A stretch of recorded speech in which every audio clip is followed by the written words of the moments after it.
Mi nombre es Gabriel Vázquez, tengo 63 años y durante 45 años fui el chef principal del restaurante más famoso de la ciudad. Mi nuera me gritó que era un viejo inútil y que comiera aparte de su familia, pero lo que ella no sabía es que yo había estado alimentando en secreto a medio barrio durante la pandemia y que tenía conexiones que cambiarían su vida para siempre. Imagínate la humillación. Después de cocinar para presidentes, embajadores y celebridades internacionales, mi propia nuera me dice que no merezco sentarme en la misma mesa que ella y mis nietos.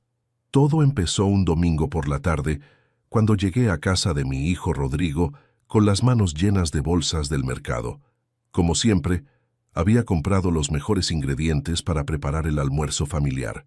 Salmón fresco, verduras orgánicas, especias importadas, todo lo necesario para hacer uno de esos platos que me habían dado fama internacional.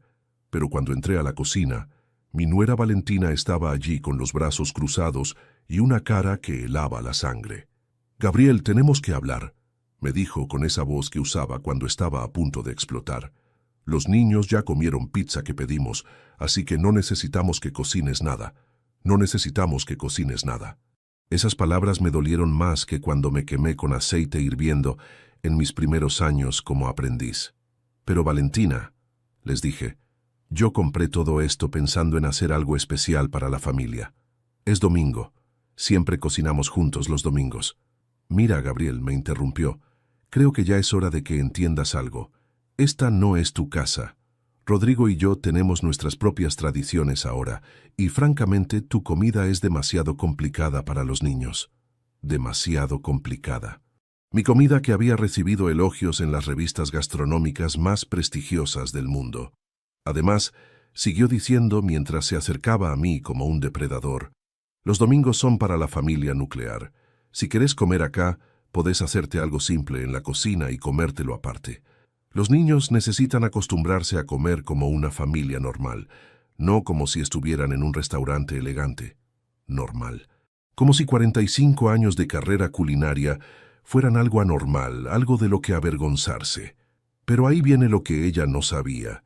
Durante la pandemia, cuando los restaurantes cerraron y la gente no tenía trabajo, yo usé todos mis contactos, todos mis ahorros, todas mis conexiones para abrir una cocina comunitaria en el sótano de la iglesia del barrio.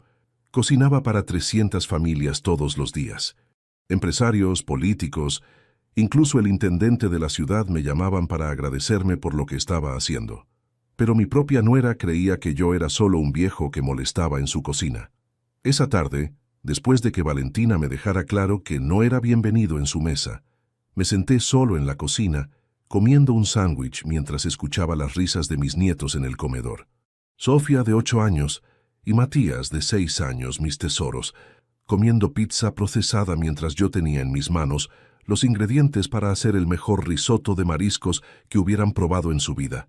Pero su madre había decidido que mi comida no era lo suficientemente normal para ellos. Rodrigo, mi hijo, no dijo una palabra. Se quedó callado como siempre hacía cuando Valentina tomaba decisiones sobre la familia. El mismo Rodrigo que cuando era pequeño se paraba en una silla al lado mío en la cocina para ver cómo cocinaba. El mismo que me decía: «Papá, cuando sea grande, quiero cocinar como vos». Ahora se quedaba mudo mientras su esposa me humillaba en mi propia presencia. Para que entiendas bien esta historia, tengo que contarte cómo llegué hasta acá, porque no siempre fui este abuelo al que trataban como un estorbo en las reuniones familiares. Llegué a esta ciudad hace 45 años, con un cuchillo de cocina que había sido de mi padre, y un sueño que parecía imposible. Venía de un pueblo donde la gente comía lo mismo todos los días: frijoles, arroz, pollo cuando había suerte. Pero yo sabía que la comida podía ser arte, podía ser poesía, podía cambiar el estado de ánimo de las personas. Mi madre me había enseñado los secretos básicos de la cocina cuando yo tenía apenas 10 años. Mientras otros niños jugaban al fútbol, yo estaba en la cocina de mi casa, aprendiendo a equilibrar sabores, a reconocer el punto exacto de cocción, a transformar ingredientes humildes en platos extraordinarios. Mi padre, que era carpintero, pensaba que cocinar era cosa de mujeres, pero mi madre siempre me defendía. Gabriel tiene un don especial, decía. Las manos de este niño están bendecidas para la cocina. Cuando tenía 15 años, mi madre enfermó gravemente. Durante 6 meses yo fui el responsable de cocinar para toda la familia. Mi padre, mis 3 hermanos menores, todos dependían de mis habilidades culinarias. Era una responsabilidad enorme para un adolescente, pero también fue mi primera escuela real de cocina. Tenía que alimentar a 5 personas con muy poco dinero, así que aprendí a ser creativo, a aprovechar cada ingrediente, a hacer magia con lo mínimo. Mi madre murió cuando yo tenía 16 años, pero antes de irse, me dio su libro de recetas manuscrito. Gabriel, me dijo en su lecho de muerte, prométeme que vas a cocinar para hacer feliz a la gente. La comida es amor, hijo. Nunca lo olvides. Ese libro se convirtió en mi tesoro más preciado, más valioso que cualquier premio que gané después. Todavía lo tengo en mi apartamento, con las páginas amarillentas y llenas de manchas de los ingredientes que usé durante años. Después del funeral de mi madre, mi padre no tardó en volverse a casar. Mi madrastra no quería tener a un joven cocinero en su casa nueva. Gabriel ya está grande, le decía a mi padre. Es hora de que se busque su propio camino. Así fue como a los 17 años tomé la decisión más importante de mi vida. Guardé el libro de recetas de mi madre, empaqué mis pocas pertenencias y me vine a la ciudad con la esperanza de convertirme en chef profesional. Los primeros años fueron durísimos. Conseguí trabajo como ayudante de cocina en un restaurante del centro. Me pagaban una miseria, pero yo absorbía cada técnica, cada secreto, cada truco que veía. Me levantaba a las 4 de la mañana para llegar temprano y poder observar cómo el chef principal preparaba las salsas base. Me quedaba después de hora limpiando solo para poder practicar cortes de verdura cuando nadie me veía. Los otros empleados pensaban que estaba loco, pero yo sabía que cada minuto extra en esa cocina me acercaba más a mi sueño. El chef principal, un francés malhumorado llamado Pierre Dubois, al principio me ignoraba completamente. Para él, yo era solo otro muchacho del interior que soñaba con ser cocinero, sin entender la complejidad real de la profesión. Pero un día, cuando él estaba enfermo y el restaurante tenía una reserva importante, me arriesgué a preparar uno de los platos del menú. Era un coq au vin que había visto hacer cientos de veces. Cuando Pierre regresó al día siguiente y se enteró de lo que había pasado, me gritó durante 10 minutos, pero después probó el plato que había sobrado y se quedó callado por mucho tiempo. Gabriel, me dijo finalmente, ¿quién te enseñó a cocinar así? Le conté sobre mi madre, sobre el libro de recetas, sobre los años cuidando a mi familia. Pierre se ablandó por primera vez desde que lo conocía. Está bien, muchacho. Te voy a enseñar técnicas francesas, pero vos me vas a enseñar sobre el alma que le pones a la comida. Eso no se puede aprender en ninguna escuela culinaria. Ese fue el comienzo de mi verdadera educación gastronómica. Durante 3 años trabajé bajo las órdenes de Pierre, quien resultó ser uno de los mejores maestros que pude haber tenido. Era exigente hasta la crueldad, pero me enseñó todo lo que sabía sobre técnicas clásicas francesas. Mientras tanto, los fines de semana trabajaba en catering para bodas y cumpleaños, cualquier cosa que me permitiera practicar y ganar dinero extra. También empecé a experimentar fusionando las técnicas francesas que aprendía con los sabores latinoamericanos que llevaba en la sangre. Fue en una de esas bodas donde conocí a mi esposa Elena. Ella era mesera y yo era el cocinero que se escondía en la cocina, pero esa noche se acercó a felicitarme por el postre. Era una tarta de 3 chocolates con dulce de leche que había creado combinando una técnica francesa con un sabor muy nuestro. Nunca había probado algo tan delicioso, me dijo con esa sonrisa que me enamoró para siempre. Tus manos son mágicas, Gabriel. Podés hacer que la gente sea feliz solo con probar tu comida. Elena era diferente a todas las mujeres que había conocido, no solo porque era hermosa, sino porque entendía mi pasión por la cocina. Cuando le conté mis sueños de tener mi propio restaurante, sus ojos se iluminaron. Yo te voy a ayudar, me dijo. Vamos a trabajar juntos para que se haga realidad. Nos casamos 2 años después, en una ceremonia pequeña, donde yo mismo preparé toda la comida para los invitados. Era un menú de 7 platos que representaba nuestro amor. Cada plato tenía una historia, Cada sabor tenía un significado especial. Cuando nació Rodrigo, yo ya era sous-chef en el restaurante más exclusivo de la ciudad. Pierre había regresado a Francia, pero antes de irse me recomendó para el puesto. El nuevo chef principal, un italiano llamado Marco Ferretti, tenía un estilo completamente diferente, pero también me enseñó muchísimo sobre pastas, risotos y la importancia de los ingredientes frescos. Trabajaba 16 horas al día, pero cada peso extra que ganaba lo guardaba religiosamente para abrir mi propio restaurante. Elena trabajaba de secretaria en una oficina mientras yo perseguía mi sueño culinario. Los sábados por la mañana, cuando tenía libre, le enseñaba a Rodrigo a cocinar. Desde que podía mantenerse en pie, él estaba en la cocina conmigo. Le mostraba cómo elegir los mejores tomates palpándolos suavemente, cómo saber cuándo la pasta estaba al dente probándola en el momento exacto, cómo balancear los sabores en una salsa agregando ingredientes de a poquito. Rodrigo tenía talento natural que me llenaba de orgullo. A los 10 años ya sabía hacer una tortilla española perfecta, con las papas en su punto exacto y los huevos cremosos. A los 12 preparaba risotos que hubieran envidiado chefs profesionales, moviendo la cuchara de madera con la paciencia que yo le había enseñado. Pensé que iba a seguir mis pasos, que íbamos a tener un restaurante familiar, que mi pasión se convertiría en nuestra tradición familiar. Pero cuando creció, eligió estudiar contabilidad. «Es más seguro, papá», me dijo. «La cocina es muy inestable, hay demasiados riesgos». Abrí mi restaurante Sabores del Alma cuando Rodrigo tenía 15 años. Fue el momento más emocionante y aterrador de mi vida. Había juntado dinero durante 10 años. Había conseguido un local pequeño pero bien ubicado.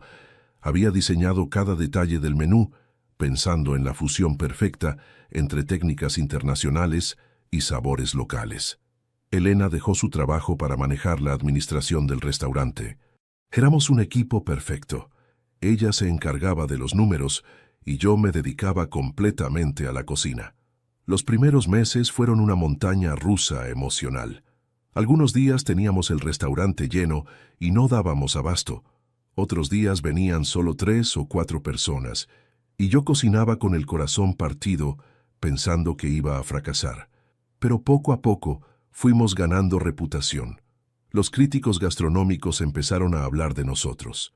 El primer artículo que salió en el diario decía: «Gabriel Vázquez está revolucionando la gastronomía local con platos que combinan técnica europea y alma latinoamericana». Elena enfermó de cáncer cuando Rodrigo tenía 20 años, pero para entonces el restaurante ya era famoso en toda la región. Fueron los 2 años más duros de mi vida. Cuidarla de noche después de trabajar todo el día en el restaurante, llevarla a los tratamientos, mantener la calidad de la comida mientras mi mundo se desmoronaba. Rodrigo ayudaba cuando podía, pero estaba estudiando y tenía su propia vida. Elena murió un martes por la mañana, agarrándome la mano y diciéndome: «Gabriel, seguí cocinando. La gente necesita la felicidad que vos le das con tu comida». Después del funeral, el restaurante se convirtió en mi refugio y mi condena al mismo tiempo. Cocinaba como nunca antes, canalizando mi dolor en cada plato, pero las noches en casa eran insoportables. Rodrigo venía a visitarme los fines de semana, pero yo sabía que se sentía incómodo viendo a su padre convertido en un viudo amargado que solo hablaba de recetas y clientes. «Papá», me decía, «tenés que empezar a vivir de nuevo. Mamá no habría querido verte así». Pero yo encontré mi forma de vivir en la cocina. Cocineros venían de otros países a aprender mis técnicas. Escribí 3 libros de cocina que se vendieron en toda Latinoamérica. El primero se llamaba Fusión del Alma y contaba la historia de cómo había desarrollado mi estilo culinario mezclando tradiciones. El segundo, Cocina con Amor, tenía todas las recetas que Elena había amado más. El tercero, Sabores de Generación, incluía las recetas de mi madre adaptadas con técnicas modernas. Aparecí en programas de televisión, gané premios internacionales, pero lo que más me enorgullecía era cuando Rodrigo traía a sus amigos al restaurante y les decía con orgullo: «Ese es mi papá. Ese chef que está dirigiendo toda la cocina es mi papá». Durante esos años mi relación con Rodrigo se mantuvo fuerte. Él había elegido otro camino profesional, pero seguía valorando lo que yo hacía. Me pedía consejos culinarios cuando quería impresionar a alguna novia. Venía al restaurante en ocasiones especiales. Me traía noticias de su vida universitaria. Cuando Rodrigo se casó con Valentina, yo estaba feliz. Pensé que por fin iba a tener una familia completa otra vez, que podría enseñarle a mi nuera todos los secretos culinarios que había aprendido durante décadas. La primera vez que Valentina cocinó para mí, preparó pollo con arroz de una caja. «Valentina», le dije con cariño, «déjame enseñarte algunas técnicas que pueden mejorar este plato. Podemos hacer un arroz con azafrán, podemos marinar el pollo con hierbas frescas, podemos crear algo realmente especial». Pero ella me miró como si la hubiera insultado. «Gabriel, yo sé cocinar perfectamente. No todos necesitamos ser chefs profesionales. Mi familia siempre comió comida simple y estamos todos sanos. No veo por qué tengo que complicarme con técnicas raras que nadie entiende». Técnicas raras. Así llamaba a los métodos que habían sido perfeccionados durante siglos por los mejores chefs del mundo. Desde ese primer encuentro, supe que nuestra relación iba a ser complicada. Los nietos llegaron, y con ellos mi mayor alegría en años. Sofía y Matías corrían a la cocina cada vez que yo visitaba. «Abuelo, ¿qué vamos a cocinar hoy?», me gritaban mientras se subían a las sillas para alcanzar la mesada. Les enseñaba a hacer galletitas con formas divertidas, a preparar batidos de frutas naturales, a decorar cupcakes con crema casera. Ellos se divertían, y yo revivía esos momentos mágicos que había tenido con su padre cuando era pequeño. Pero Valentina empezó a poner límites cada vez más estrictos. «Gabriel, no les des tanta azúcar, van a estar hiperactivos toda la tarde. Gabriel, están ensuciando toda la cocina y después tengo que limpiar yo. Gabriel, los niños necesitan comer comida normal, no esas cosas raras que haces. Comida rara». Así llamaba a los platos que habían sido elogiados por críticos gastronómicos de todo el mundo, comida que había recibido premios internacionales, recetas que aparecían en revistas especializadas. Poco a poco fui sintiendo que mi presencia en esa cocina molestaba más de lo que alegraba. Valentina tenía una manera muy sutil de hacerme sentir que estaba invadiendo su espacio, que mis métodos eran demasiado complicados para una familia normal, que mis ideas sobre alimentación eran exageradas para niños pequeños. «Gabriel, cuando vengas, avísame antes para saber si tengo tiempo de que cocines. Gabriel, mejor trae algo ya hecho la próxima vez. Gabriel, los chicos están acostumbrados a comida más simple». Durante la pandemia, cuando mi restaurante tuvo que cerrar temporalmente y yo empecé a cocinar para familias necesitadas, pensé que Valentina entendería mejor quién era yo realmente. Le conté sobre la cocina comunitaria que había montado en el sótano de la iglesia del barrio, sobre las 300 familias que alimentaba diariamente, sobre los reconocimientos que estaba recibiendo por mi trabajo social. Pero ella solo me dijo: «Qué bueno, Gabriel, pero acá en casa necesitamos tranquilidad, no más proyectos». Proyectos. Así llamaba al trabajo que me había valido una medalla de honor de la municipalidad, una nota en el Diario Nacional, y el agradecimiento de cientos de familias que habían pasado hambre durante los meses más duros de la cuarentena. Yo cocinaba desde las 6 de la mañana hasta las 10 de la noche, preparando comidas balanceadas con los pocos ingredientes que conseguíamos por donaciones. Organicé un sistema donde chefs desempleados podían venir a ayudar a cambio de una comida. Creé menús nutritivos que rendían para alimentar a muchas personas con poco presupuesto. La relación se fue deteriorando de a poco, pero yo no me daba cuenta de qué tan grave era la situación. Los domingos familiares, que antes eran mi momento favorito de la semana, se convirtieron en una obligación tensa. Yo llegaba con ingredientes frescos y ganas de cocinar para mi familia, pero Valentina siempre tenía una excusa. «Ya cocinamos, Gabriel. Los chicos comieron antes. Hoy queremos algo simple, tenemos planes para después, así que no podemos estar mucho tiempo en la cocina». Un domingo llegué con todo para hacer paella valenciana, un plato que había perfeccionado durante un viaje a España, donde estudié con maestros paelleros en Valencia. Había conseguido azafrán legítimo, arroz bomba importado, mariscos del mejor mercado de la ciudad. Era un plato que en mi restaurante costaba $80 y que la gente reservaba con semanas de anticipación. Pero Valentina me recibió en la puerta con esa cara de fastidio que ya conocía muy bien. «Gabriel, hoy no podemos cocinar. Ya pedimos empanadas para el almuerzo y los chicos están felices con eso. Además, tengo que limpiar la casa porque vienen mis padres en la tarde. Empanadas compradas versus paella casera con ingredientes que habían costado una fortuna». Pero yo no dije nada. Me tragué la decepción y guardé todo en la heladera pensando que la próxima semana sería diferente. Qué equivocado estaba. La próxima semana fue peor.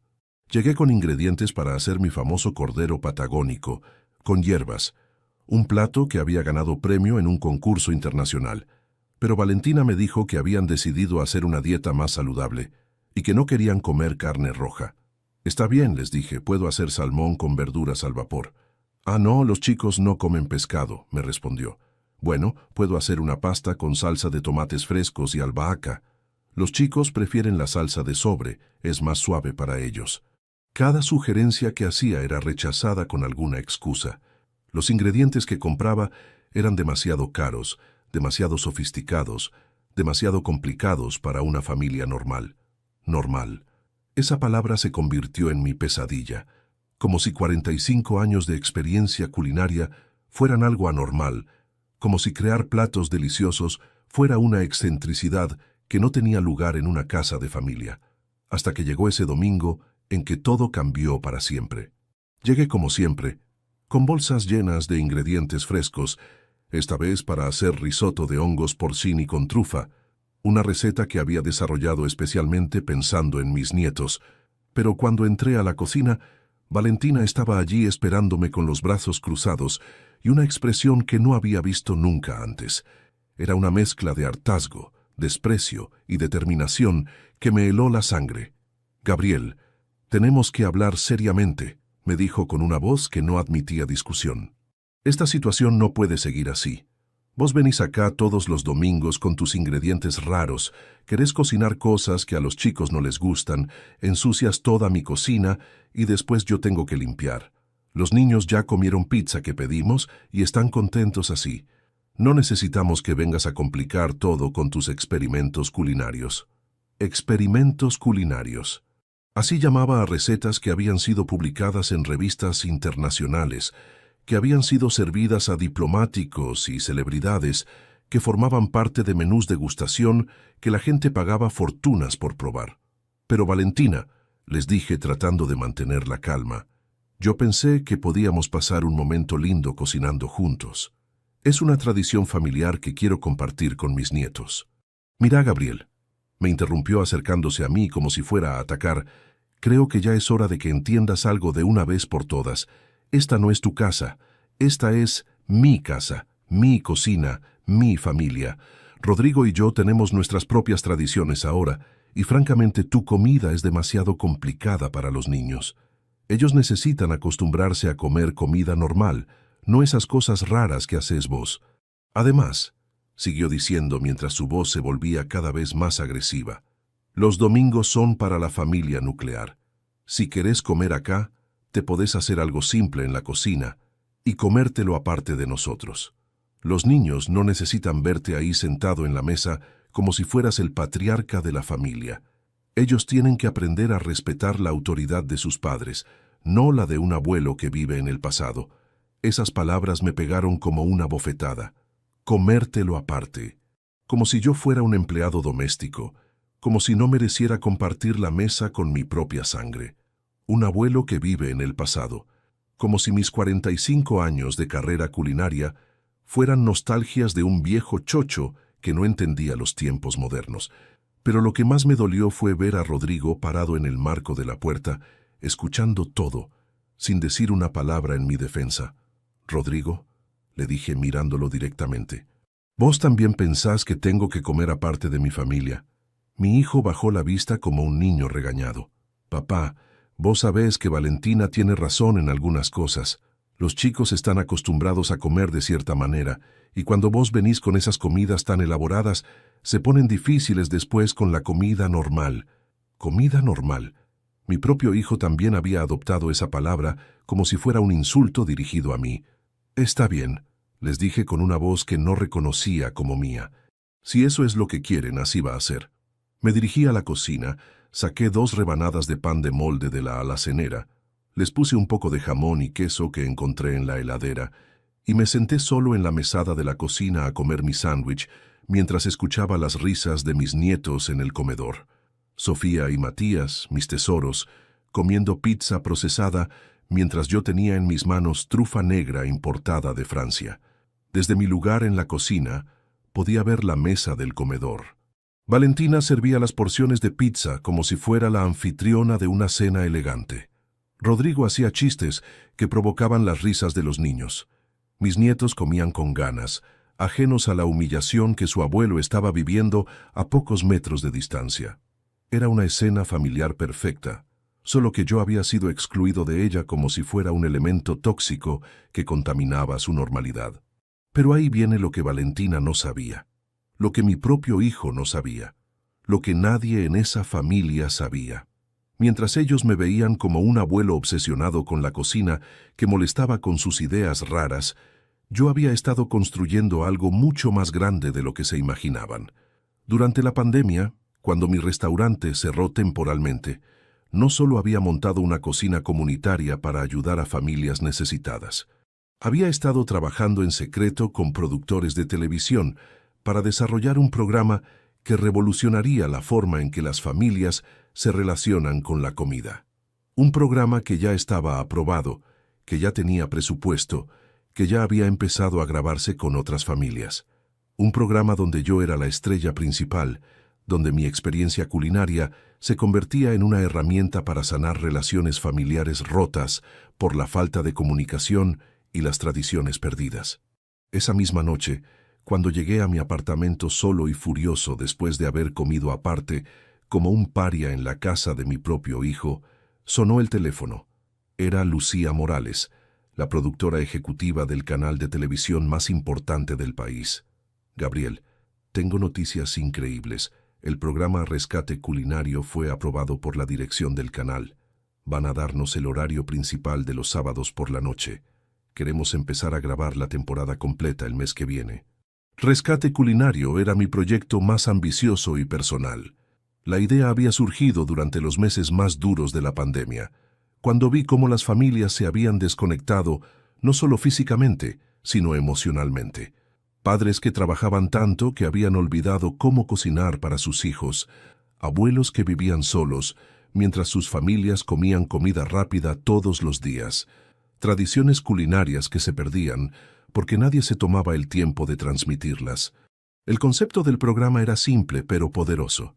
Yo llegaba a casas donde las familias habían perdido la costumbre de cocinar juntos, donde comían comida procesada todos los días, donde los padres trabajaban tanto que habían olvidado el placer de preparar una comida casera. Mi trabajo era enseñarles no solo a cocinar, sino a reconectar a través de la comida.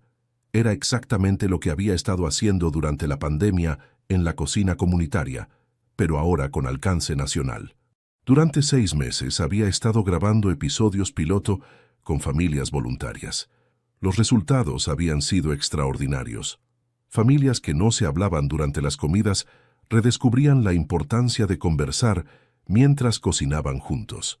Niños que solo comían comida chatarra aprendían a disfrutar sabores nuevos cuando ellos mismos participaban en la preparación. Abuelos olvidados se convertían en los héroes de la familia cuando compartían sus recetas tradicionales. El programa tenía un formato muy específico. Cada episodio duraba 1 hora y se dividía en 3 partes. Primero, yo observaba cómo funcionaba la familia durante una comida normal, identificaba los problemas de comunicación y las oportunidades de mejora.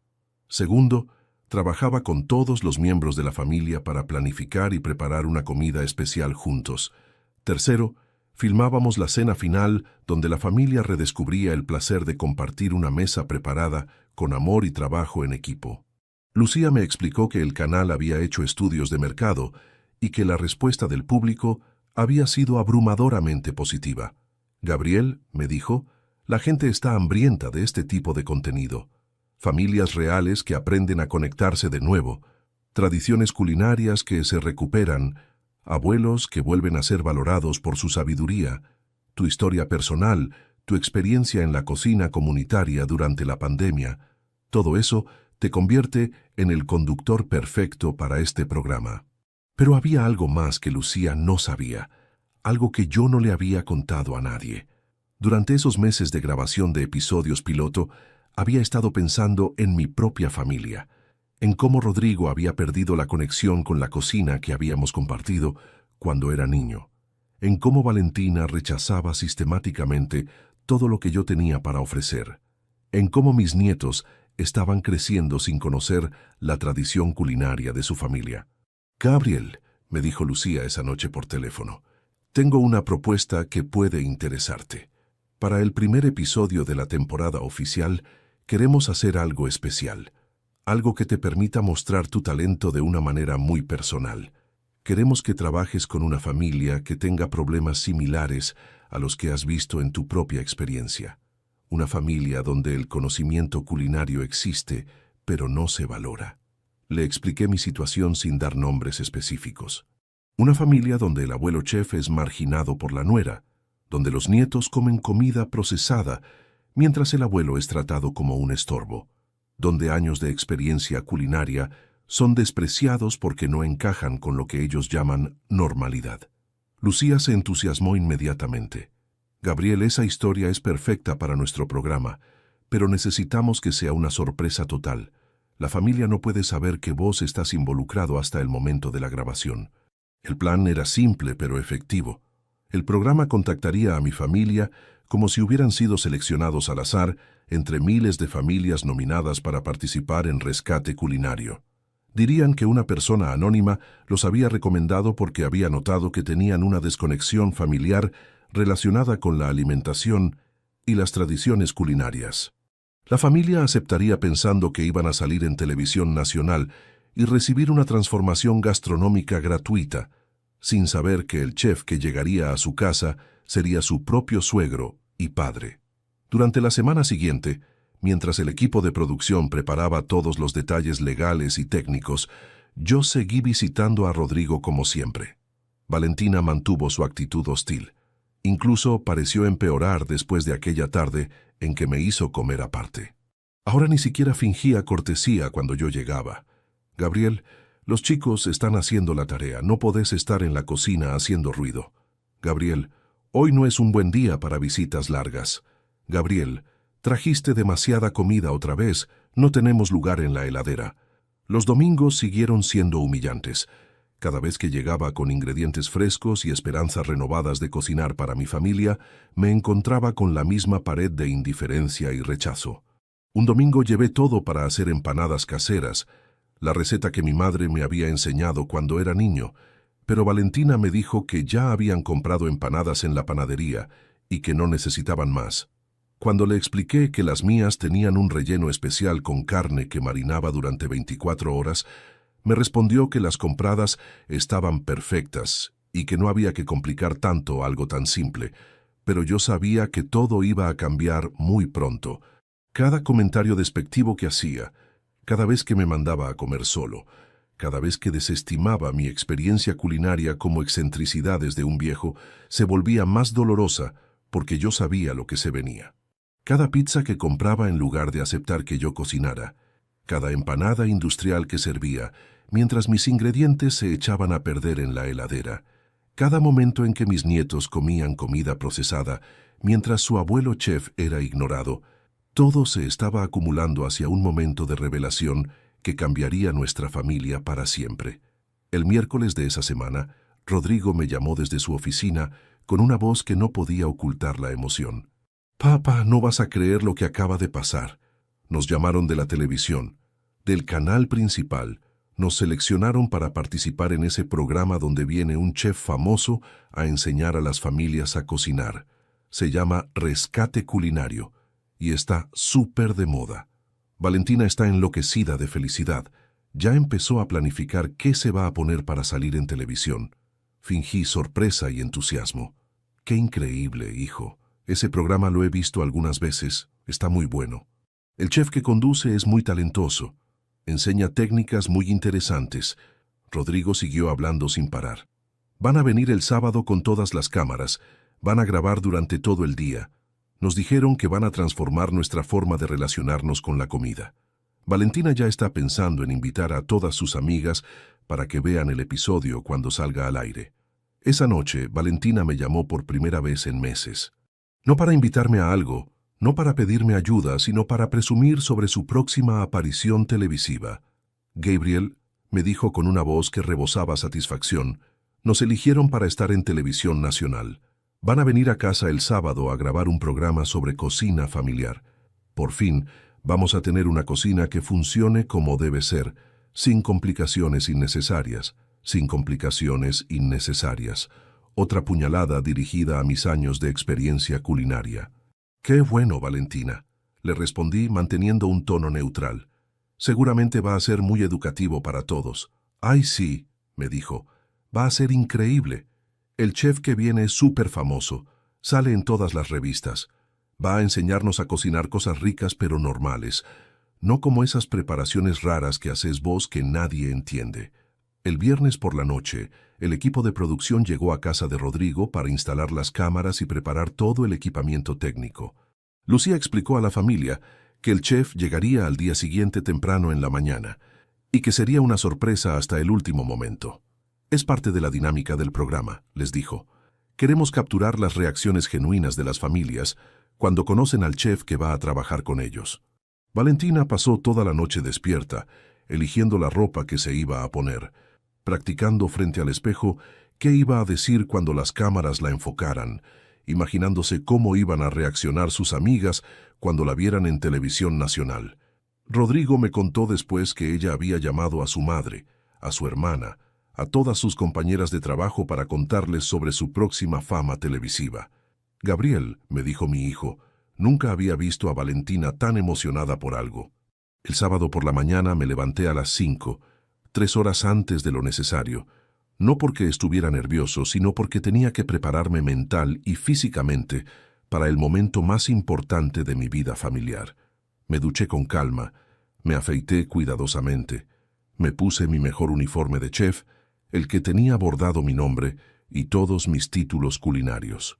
Me miré en el espejo, y por primera vez en meses vi al chef Gabriel Vázquez, no al abuelo rechazado que me había convertido en esas reuniones familiares. A las 8 de la mañana, Lucía me recogió en su auto de producción. Durante el viaje repasamos una vez más todos los detalles. La familia estaba esperando en el living, vestidos con sus mejores ropas, nerviosos pero emocionados por conocer al chef famoso que iba a cambiar sus vidas. Las cámaras ya estaban funcionando, capturando cada momento desde antes de mi llegada. Todo estaba perfectamente coordinado para el momento de máximo impacto. Cuando llegamos a la cuadra de la casa, pude ver el camión de televisión estacionado en la puerta, los técnicos ajustando los últimos detalles, los vecinos asomándose curiosos para ver qué estaba pasando. Lucía me explicó que la producción había generado expectativa en todo el barrio. Los vecinos sabían que se estaba grabando algo importante, pero no sabían exactamente qué ni quién estaba involucrado. A las 9 en punto, exactamente como habíamos planeado, llegó el momento de entrar. Las cámaras ya estaban rodando dentro de la casa. Valentina, Rodrigo y mis nietos estaban sentados en el living, vestidos como para una ocasión especial, esperando conocer al chef que iba a enseñarles a cocinar como una familia de verdad. Mis nietos se veían adorables pero confundidos, sin entender completamente qué estaba pasando, pero emocionados por estar en televisión.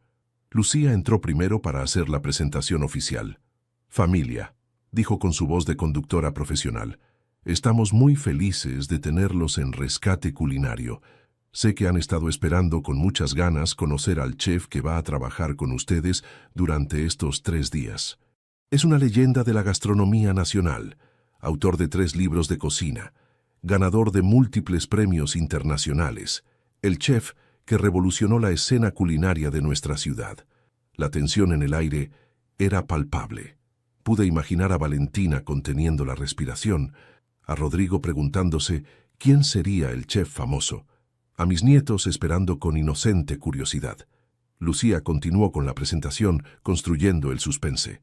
Durante la pandemia, Este chef montó una cocina comunitaria que alimentó a cientos de familias necesitadas.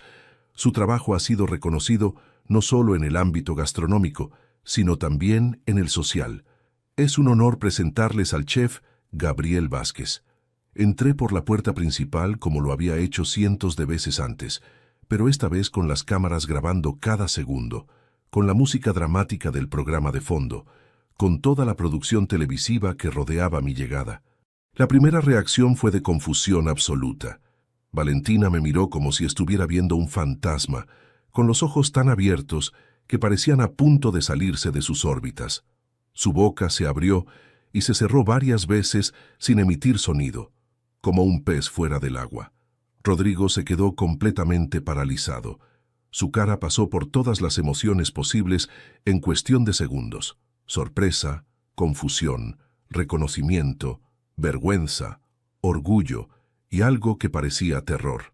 Los únicos que reaccionaron con alegría genuina fueron mis nietos, que gritaron abuelo y corrieron a abrazarme sin entender por qué todos los adultos parecían estar en shock. «Buenos días, familia», dije con mi voz más profesional y mi sonrisa más amplia. «Soy el chef Gabriel Vázquez y estoy muy feliz de estar aquí para trabajar con ustedes durante los próximos 3 días. Me han contado que tienen algunos desafíos relacionados con la alimentación familiar y la conexión a través de la cocina. Estoy aquí para ayudarlos a redescubrir el placer de cocinar y comer juntos como una verdadera familia».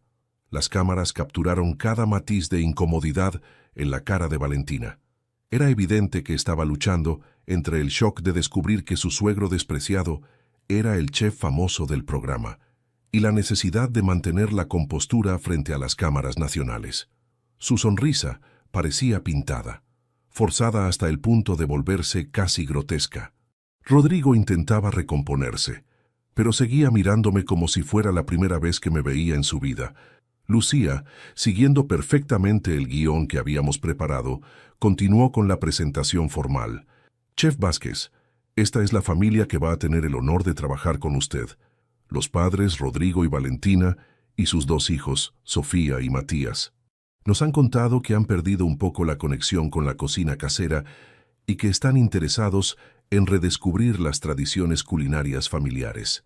Caminé por la casa como un inspector profesional, observando cada detalle con ojos críticos, comentando en voz alta para las cámaras. «Interesante», dije mientras abría las alacenas de la cocina. «Veo muchos productos procesados, comidas instantáneas, muy pocas especias frescas». Me dirigí a la heladera y la revisé sistemáticamente. Pizzas congeladas, empanadas compradas, bebidas azucaradas. Esto me dice mucho sobre los hábitos alimenticios de esta familia. Valentina intentó defenderse. «Chef, nosotros comemos bien. Es que con el ritmo de vida que tenemos, a veces es más práctico usar productos que ahorren tiempo». «Práctico», repetí lentamente, como si estuviera analizando una palabra en idioma extranjero. «Pero dígame, Valentina, ¿cuándo fue la última vez que prepararon una comida completamente desde cero? Algo que requiriera más de 10 minutos de preparación. Algo hecho con amor y dedicación. Silencio incómodo. Las cámaras se movían entre los rostros de la familia, capturando cada momento de tensión. «Y dígame», continué con tono profesional pero implacable, «¿hay alguna persona en esta familia que tenga experiencia culinaria previa? Alguien que haya cocinado profesionalmente, que conozca técnicas avanzadas, que pueda enseñar tradiciones gastronómicas a las nuevas generaciones». Rodrigo y Valentina se miraron sin saber qué responder. La ironía de la situación era tan densa que se podía cortar con cuchillo. Finalmente, Rodrigo carraspeó y dijo con voz débil: «Bueno, mi papá cocina. Tiene experiencia». «Ah, qué interesante», respondí como si no supiera de qué estaba hablando. «¿Y dónde está su papá ahora? ¿Por qué no participa de las comidas familiares habituales?» Valentina se puso colorada como un tomate. Este momento estaba siendo transmitido en vivo a través de las redes sociales del programa. Miles de personas estaban viendo su incomodidad en tiempo real. «Bueno, es que nosotros tenemos nuestros propios métodos», balbuceó. «Preferimos hacer las cosas a nuestra manera». «A su manera», repetí. «Interesante filosofía culinaria». Lucía intervino siguiendo el guión. Chef Vázquez, ¿qué le parece si incluimos al abuelo en este proceso de rescate culinario? Sería maravilloso tener a 3 generaciones trabajando juntas en la cocina. La experiencia de los mayores siempre es valiosa para crear tradiciones familiares sólidas. Valentina no tenía escapatoria. Frente a las cámaras nacionales, rodeada de profesionales de la televisión, no podía negarse sin quedar como una persona horrible. Claro, claro, balbuceó, tratando de recuperar algo de dignidad. Sería genial tener a Gabriel participando. Siempre valoramos su experiencia. Siempre valoramos su experiencia. Las cámaras captaron la ironía de esas palabras viniendo de la mujer que me había obligado a comer aparte de la familia apenas una semana antes. El contraste entre lo que decía ahora y cómo me había tratado durante años era tan evidente que resultaba casi cómico. Durante los 3 días siguientes, trabajé con mi propia familia como si fuéramos desconocidos, pero con un conocimiento íntimo de todos sus problemas y dinámicas que ningún chef externo podría haber tenido. El primer día lo dedicamos a evaluar completamente sus hábitos alimenticios actuales. Hice que cada miembro de la familia describiera su relación con la comida, sus comidas favoritas, sus recuerdos culinarios más importantes. Cuando le tocó el turno a Rodrigo, las cámaras capturaron un momento muy emotivo. Mi hijo empezó a hablar sobre los recuerdos de su infancia cuando cocinaba conmigo los fines de semana. Yo recuerdo, dijo con la voz quebrada por la emoción, que mi papá me enseñaba a hacer tortillas españolas perfectas. Teníamos un ritual los sábados por la mañana, pero después no sé qué pasó, dejamos de cocinar juntos. Sofía, mi nieta, interrumpió con la inocencia brutal de los niños. Abuelo, ¿por qué antes no podías cocinar con nosotros? ¿Por qué mamá decía que tenías que comer aparte? Valentina se puso roja de vergüenza. Las cámaras enfocaron su cara en primer plano, capturando cada gesto de incomodidad. Era un momento de televisión pura, sin filtros, sin posibilidad de edición favorable. Porque a veces, mi amor, respondí con sabiduría paternal, los adultos cometen errores. A veces no valoramos lo que tenemos hasta que estamos a punto de perderlo. Las tradiciones familiares son como plantas. Si no las regamos, se secan, pero siempre podemos volver a plantarlas y cuidarlas con amor. Mis palabras tenían múltiples capas de significado que solo mi familia podía entender completamente. El segundo día lo dedicamos a la planificación del menú y las compras. Llevé a toda la familia al mercado central, el mismo lugar donde yo compraba ingredientes para mi restaurante. Les enseñé cómo elegir los mejores productos, cómo reconocer la frescura en pescados y mariscos, cómo negociar precios con los vendedores que me conocían desde hacía décadas. «Don Gabriel», me gritó el carnicero cuando me vio llegar con las cámaras, «qué honor tenerlo acá grabando su programa». Valentina no podía ocultar su asombro al ver cómo todos los vendedores del mercado me trataban como a una celebridad. «Señor chef», le decía la verdulera, «estos tomates llegaron esta mañana, especialmente buenos para sus recetas». «Don Gabriel», le gritaba el pescadero, «tengo un salmón que parece hecho para usted». Era evidente que ella nunca había imaginado que su suegro despreciado tuviera ese nivel de reconocimiento y respeto en la comunidad gastronómica. Durante las compras, aproveché para enseñarles sobre la importancia de los ingredientes frescos, sobre cómo cada producto tiene su temporada ideal, sobre la diferencia entre comprar por precio y comprar por calidad. Les expliqué que cocinar bien empieza en el momento de elegir los ingredientes, que no hay técnica que pueda salvar un plato hecho con productos mediocres. Mis nietos estaban fascinados. Sofía me preguntaba sobre cada verdura que tocábamos. Quería saber de dónde venía, cómo crecía, cuál era la mejor forma de prepararla. Matías se emocionó cuando el pescadero le permitió tocar un salmón entero y le explicó cómo reconocer la frescura por los ojos brillantes y las agallas rojas. Era exactamente la experiencia educativa que había querido darles durante años, pero que Valentina había bloqueado sistemáticamente. El tercer día llegó el momento de cocinar juntos la cena final. Habíamos planeado un menú de 5 platos que representaban 5 generaciones de tradición culinaria familiar. El primer plato era una entrada basada en la receta de empanadas de mi madre, pero elevada con técnicas modernas. El segundo era una sopa que había aprendido de mi mentor francés Pierre, pero adaptada con ingredientes locales.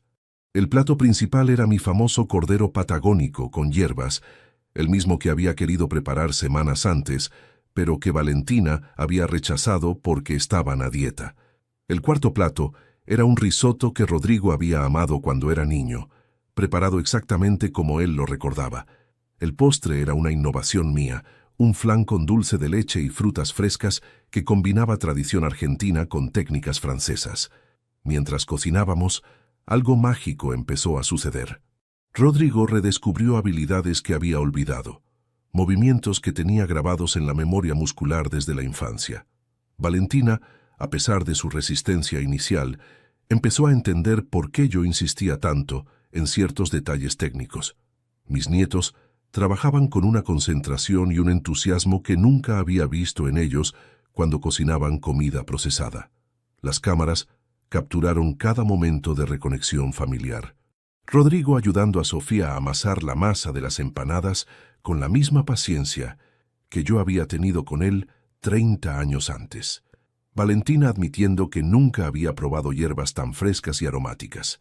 Matías preguntando si podía ayudar a decorar el postre porque quería que quedara tan lindo como los que hacía el abuelo. Durante la preparación, aproveché para contar historias familiares que habían estado dormidas durante años. Les hablé sobre mi madre, sobre cómo había aprendido a cocinar por necesidad cuando era adolescente, sobre los sacrificios que había hecho para llegar a ser chef profesional. Les conté sobre Elena, sobre cómo habíamos construido juntos el sueño del restaurante, sobre la importancia de cocinar con amor. Rodrigo empezó a recordar anécdotas de su infancia que había olvidado.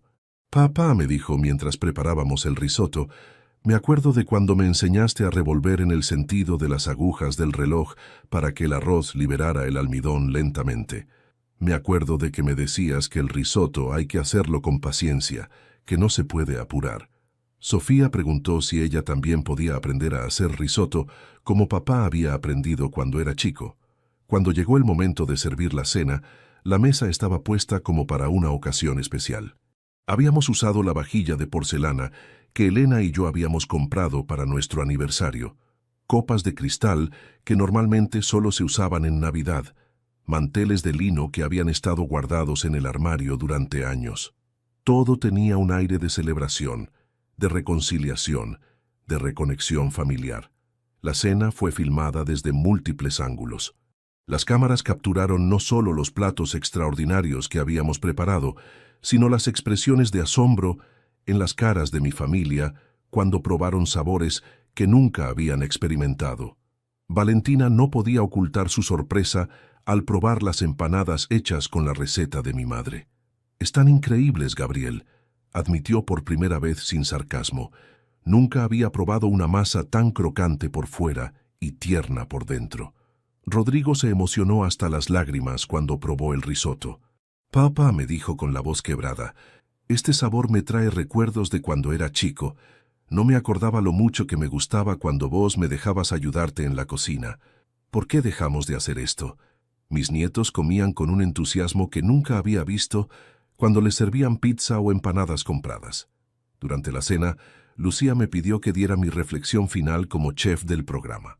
Miré a toda mi familia sentada alrededor de esa mesa, compartiendo platos que habíamos preparado juntos, conversando y riéndose como no lo hacían hacía años. «Esta familia», dije dirigiéndome a las cámaras, pero mirando directamente a Valentina, tenía un tesoro culinario que estaba siendo desperdiciado. Continué hablando mientras las cámaras captaban las reacciones de cada miembro de la familia.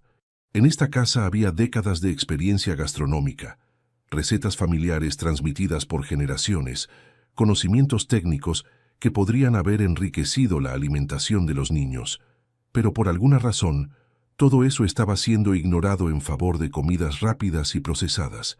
La comida, expliqué para el público televisivo, pero con un mensaje claro para mi familia, no es solo nutrición, es cultura, es tradición, es amor materializado en cada plato. Cuando rechazamos la comida que alguien prepara con cariño, Cuando preferimos lo procesado sobre lo casero, cuando ignoramos la sabiduría culinaria de nuestros mayores, estamos perdiendo mucho más que sabores. Estamos perdiendo conexión, memoria, identidad. Valentina sabía que cada palabra era dirigida específicamente a ella, pero no podía protestar ni defenderse frente a las cámaras nacionales. Rodrigo empezaba a entender la magnitud de lo que había estado pasando durante todos estos años. Mis nietos me miraban con una admiración renovada, como si estuvieran conociendo por primera vez al abuelo que realmente era, no al anciano molesto que habían aprendido a ver.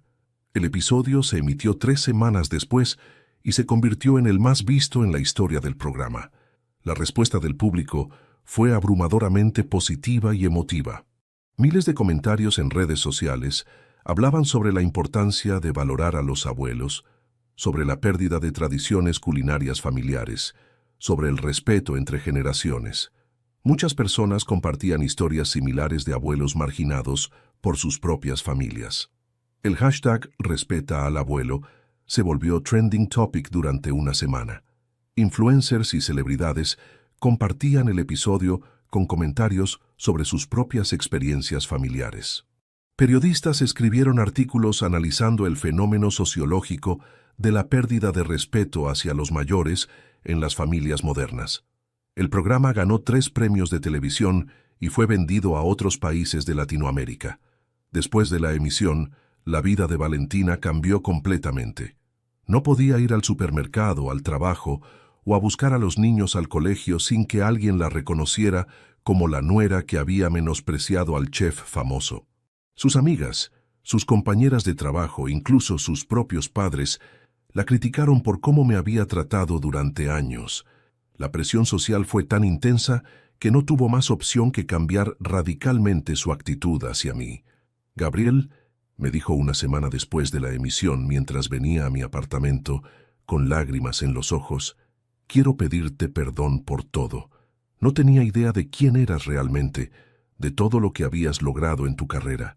No sabía sobre la cocina comunitaria, sobre los premios, sobre el reconocimiento internacional.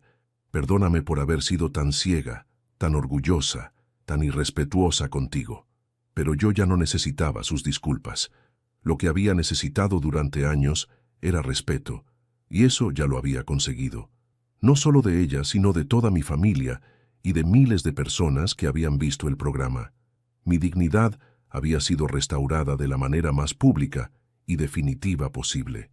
No había necesidad de rencores ni de castigos adicionales. La lección había sido aprendida por todos. Rodrigo empezó a visitarme más seguido, no por obligación, sino por genuino interés en reconectar conmigo. Veníamos los sábados a tu apartamento para que me enseñes más técnicas, me pedía. Quiero recuperar todo lo que dejé de lado cuando decidí estudiar contabilidad. Mis nietos venían con él, entusiastas por aprender más sobre cocina, por escuchar más historias familiares, por ser parte de una tradición que finalmente podían valorar. El programa Rescate Culinario se renovó por 3 temporadas más, y yo me convertí en el chef más reconocido del país. Abrí una nueva escuela de cocina donde enseño no solo técnicas gastronómicas, sino la importancia de la alimentación como vínculo familiar. Escribí un 4º libro de cocina titulado Tradiciones, que se convirtió en bestseller nacional, dedicado a todos los abuelos que tienen conocimientos valiosos, pero que no se sienten valorados por sus familias. Lo más hermoso de todo fue ver cómo cambió completamente la dinámica familiar.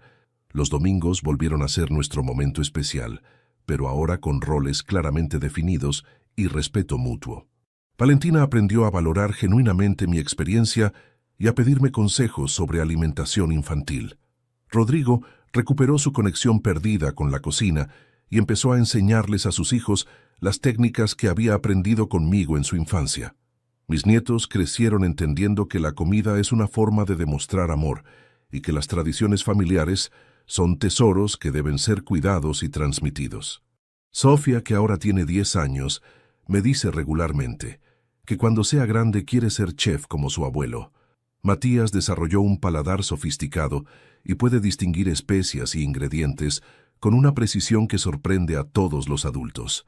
Hace 6 meses, Valentina me pidió que la ayudara a organizar una cena muy importante para el trabajo de Rodrigo.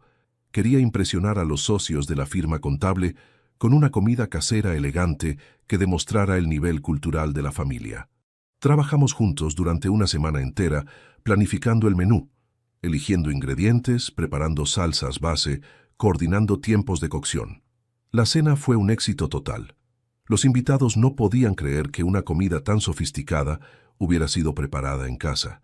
Rodrigo consiguió el ascenso que esperaba y toda la familia reconoció que mi participación había sido fundamental para ese logro.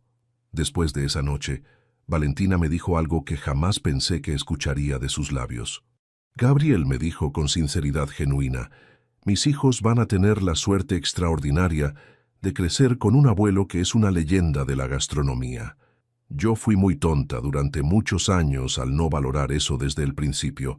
No todos los niños tienen la oportunidad de aprender directamente de alguien con tu nivel de conocimiento y experiencia. Perdóname por haber sido tan ciega durante tanto tiempo. Ahora, cuando voy a casa de Rodrigo, entro por la puerta principal como el patriarca respetado que siempre debía haber sido. Los niños corren a abrazarme.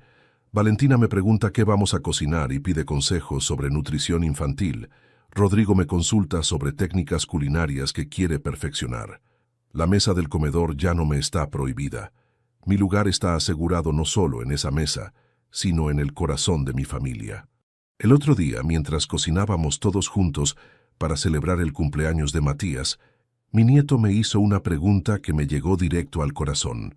Abuelo, ¿es verdad que antes mamá no te dejaba cocinar con nosotros? Valentina se puso colorada, pero yo respondí con la sabiduría que dan los años. A veces, mi amor, las personas necesitan tiempo para entender el valor de las cosas. Lo importante es que ahora estamos todos juntos y podemos disfrutar de estos momentos. Lo que aprendí de toda esta experiencia es que a veces tenemos que demostrar nuestro valor de maneras que la gente no espera. Yo podría haber seguido siendo el abuelo sumiso que aceptaba las migajas de cariño familiar, pero decidí recordarles quién era realmente. No con agresividad, no con venganza, sino mostrando mi talento y mi dignidad al mundo entero. La comida siempre fue mi lenguaje de amor, pero durante años ese amor fue rechazado y menospreciado. Ahora, cada plato que preparo para mi familia es recibido con gratitud y admiración genuina. Cada técnica que enseño es valorada. Cada historia culinaria que cuento es escuchada con atención y respeto. Recuperé no solo mi lugar en la mesa familiar, sino mi dignidad como patriarca y mi reconocimiento como profesional. Hoy, a los 63 años, soy más feliz que nunca. Tengo el respeto de mi familia, el reconocimiento profesional que siempre merecí y la satisfacción profunda de saber que mis nietos crecerán valorando las tradiciones culinarias que les estoy enseñando. Valentina aprendió de la manera más pública posible que menospreciar a alguien sin conocer su verdadero valor puede traer consecuencias inesperadas y humillantes. Y vos que me escuchaste hasta acá, quiero que sepas algo muy importante. Si alguien en tu familia no valora lo que tenés para ofrecer, si te tratan como si no tuvieras nada importante que enseñar o compartir, no te conformes con esa situación. Móstrale al mundo tu verdadero valor. A veces las personas necesitan ver tu grandeza desde afuera para poder valorarte desde adentro. La vida es demasiado corta para aceptar el desprecio de quienes deberían amarte y respetarte. Y nunca, pero nunca, es demasiado tarde para reclamar la dignidad que mereces. Yo perdí años sintiéndome como un estorbo en mi propia familia, pero gané la satisfacción eterna de haber cambiado esa situación de la manera más espectacular posible. Contame desde qué ciudad me estás escuchando y si alguna vez pasaste por una situación similar con tu familia. Porque al final, lo que realmente importa no es tener la razón, sino tener la valentía de mostrar quién sos realmente cuando alguien intenta hacerte sentir insignificante.